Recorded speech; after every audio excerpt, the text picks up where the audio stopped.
guys, welcome back.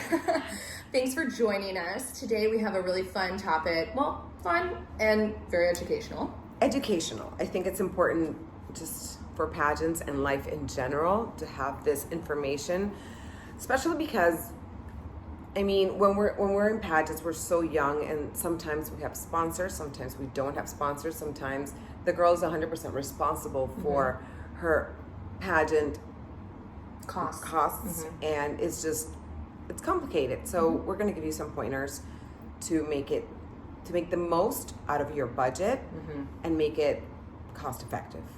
Exactly. So today we want to talk about budgeting for your pageant. Pageants can be expensive.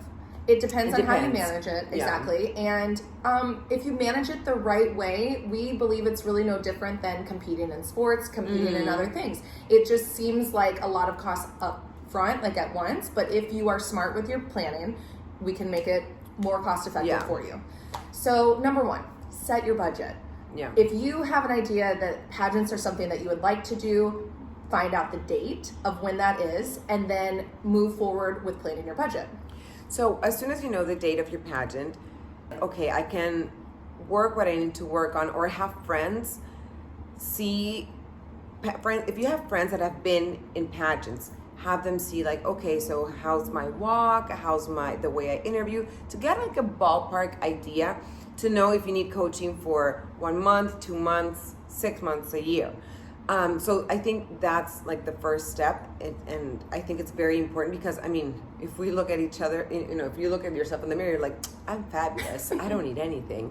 But pageants, there's always a little tweak that you always need. So find someone that will be honest with you and will tell you, I think it's important if you get at least a month of coaching, you'll be good. Or if you get, someone that will be honest, then shop around and ask for quotes.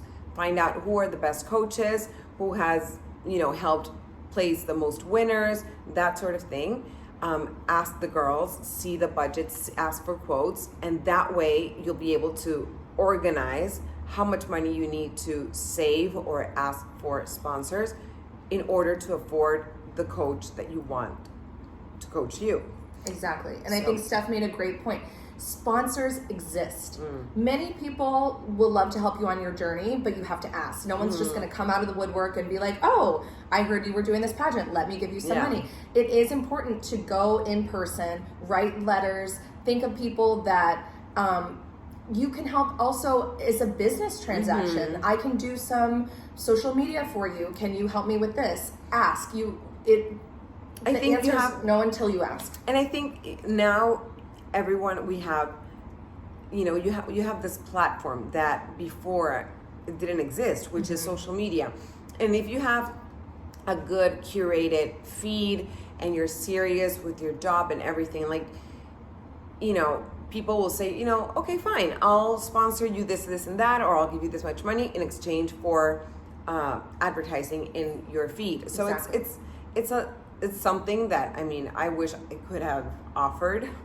I didn't have that in my days. So I think it's a good thing. You have it, use it. Use it. And that's going to help you after you win the title too. Yeah. Because social media now, it is the world we live in, plays a huge part in coming up to the pageant, making noise about yourself in a good professional way, and it can help you afterwards. But Steph, when she was Miss Panama, actually brought sponsors in that have lasted. So you just never know. You got to use your connections. You got to be smart. You got to think about it as a business transaction. Yeah. So in the next video, we want to talk to you about how to structure your budget from most important to least important and going from there.